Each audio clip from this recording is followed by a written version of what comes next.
Hello and welcome back to the Acceleration Netcast. In this episode, we are going to do the same thing we did last week, which was the thing that we did the week before that, but once again, we're going to do it in a different way. So if you remember all the way back to episode 21, we took this table right here, which has name, city, state information, and this table, which has phone information, and we joined them together, but we only kept rows where the ID appeared in both tables, something called an inner join. In the first episode, we did it using Microsoft Query. In the second episode, we did it using Power Query, but we did it just using the graphical user interface. In this episode, we're going to do it the cool kid way, and we're going to do it entirely, or almost entirely, using the M scripting language. That's the scripting language of Power Query. So let's get started. I'm going to head over to Power Query. I'm going to get data from a file, and I'm going to get from Excel. And this is it right here, so I'm going to click OK. So it's going to load the workbook. It's going to say, all right, I see two tables in this workbook. Which one would you like to import? Well, last time we clicked here and we said select multiple items, and we checked off both of these and imported each one as its own separate query. We're not going to do that. We're going to click on the folder itself and hit edit. And now it brings up the Power Query dialog box, and what we get is a table of the Excel workbook. So every tab that was in the Excel workbook now has its own row.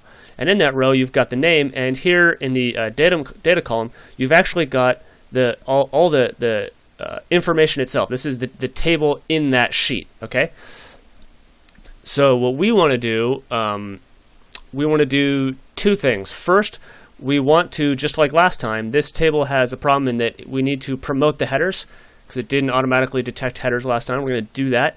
And then when we're done, we're going to load each one of these tables into a variable and then join them together, all using M. So let's head over to View. We're going to click on the Advanced Editor. Here's our Advanced Editor dialog. And I'm going to sort of stretch this guy. Can I stretch this out? Yeah, there I go. I can do it. All right, perfect. So there's my very long name. Okay, so the first thing I'm going to do, I'm going to add a comma because we're going to start adding some additional variables here. We're going to define some additional variables. The first variable I'm going to define is promote. And how am I going to define that? Well, that's going to use the table.transformColumns function. Transform columns. Oh, once again, it works way better if you spell things correctly. Transforms columns. And we're going to do an open parentheses because we're going to give it some arguments. There's a couple arguments, so I'm going to use some white space to make this stuff easier to read. So transform columns wants sort of like two, kind of three arguments depending on how you look at it. The first argument is what is the table that we're going to be performing a transformation on. So we're going to be performing a transformation on the source table, which is this one right here, which is the result of us loading the workbook. So it loads the workbook and it loads it into this variable called source, which we're then going to feed into this function right here. So I'm going to hit comma. I'm going to give myself some more white space, and then oddly for the second argument, it's sort of two arguments. So it wants a list. So to create a list, we're going to do an open curly braces. I'm going to hit enter, space, 1, 2, 3, 4, just to make it look kind of nice. And now it wants the name of the column that we want to do a transformation on, and the name of that column is data. That's where the actual worksheets are being held in that table. And I'm going to hit enter, some more space right there. And I'm going to give it the sort of argument 3 or 2b, depending on how you want to look at it.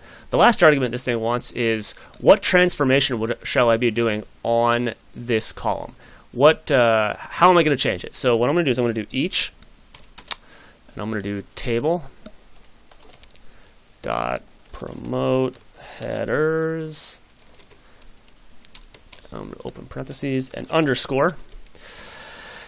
And what I've done here is I've created, technically it's a function. Basically what it's going to do is this each says for every row in the data column, I want you to perform the function table.promote headers on the information in that cell, so to speak. Okay, so for each table, this underscore represents the contents of each row in data. I want you to promote the headers. So one by one, we're going to go through every worksheet in the workbook and promote the headers, as far as the query is concerned, at least. So I'm going to hit enter, and I'm going to give myself some more space here, and I'm going to do close curly braces. Okay, that's good. And enter, and close the function out. Okay, I'm always very fastidious about getting that right. I just really like to. Okay, so now what we've done is we've created a new variable that has the table that we loaded, except each worksheet in the table, each worksheet table in the table, if that kind of makes sense. We've promoted the headers one by one. So the new table is the same thing as the original table, but the headers are now correct. Okay, so now what we need to do, enter, we need to load both worksheets into variables. So to do that, let's see, again, 1, 2, 3, 4, always try and get that right. We're going to create a variable called table A, and we're going to define that as go to the promote variable, promote, did I get that right? Yeah, promote. And what I want you to do is I want you to go to the first row, and since M is 0 indexed, you talk about the first row by entering a 0. Go to the first row, and I want you to get the information from the data column. Okay? So what this is going to do is it's going to go to the first row, which is the first worksheet, and it's of all the different things it can grab from the first worksheet, it's going to grab the data, which is the same thing as basically loading the table. But now it's got the promoted headers. So now I'm going to hit enter. 1, 2, 3, 4. Table B equals promote. Basically the same deal, except now we want the second row in that table because we want the second worksheet. Data, comma. Great. Okay, so now we've got this. Essentially is going to be the data from the first worksheet with the correct promoted headers. This is going to be the data from the second worksheet with the correct promoted headers. Now all we have to do is join them, which is not too hard. So to do that, in fact, before I do that, why don't I just show you where we're at right now, just because maybe that'll make not making too many leaps for you. I'm going to do table. Let's do B. So this should load table B. I'm going to hit done. Oh, what doesn't it like? Hold on. Cannot convert a value table to type function.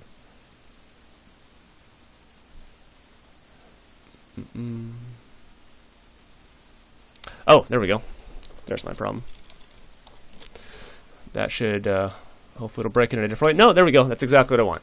Okay, so if we go back to our start, we've loaded the table. If I click on this step, it looks like nothing has happened, but if you could preview these data, which you used to be able to do and now you can't, which is kind of frustrating. But if you could preview that table, you would see that it's the worksheet with the promoted headers. In fact, it's going to look exactly like this. And which this is grabbing from right there. And this step right here is pulling the data from right there. Okay, so we're almost done. I'm going to go click back on the advanced editor. And, oop, that's not what I wanted. There we go. That'll work just fine. Now we're going to do AB, or let's just call it joined. That works.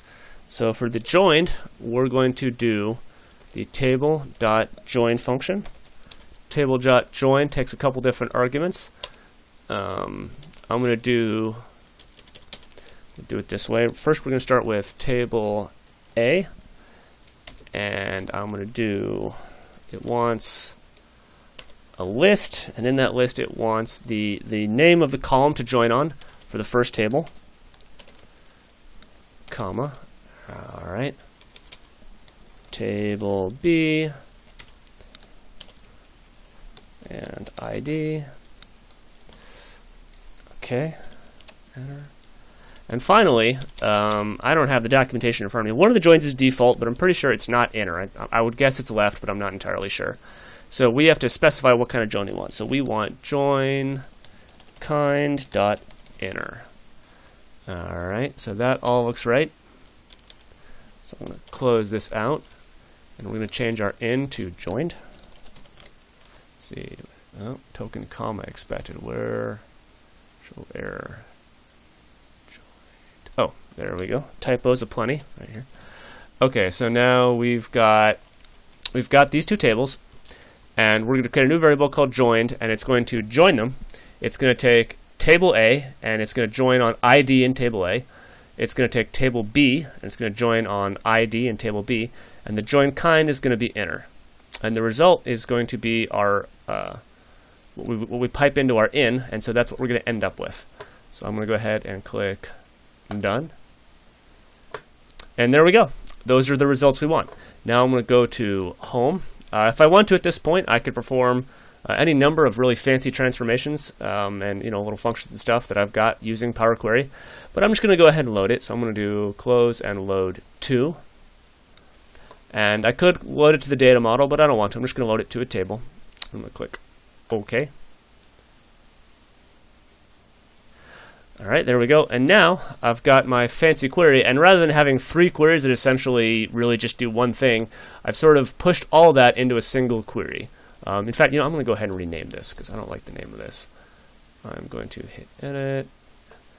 The name, I'm just going to call this Inner Join. And close and load. All right, well, it's as simple as that. I do hope that was helpful, and I will see you next video.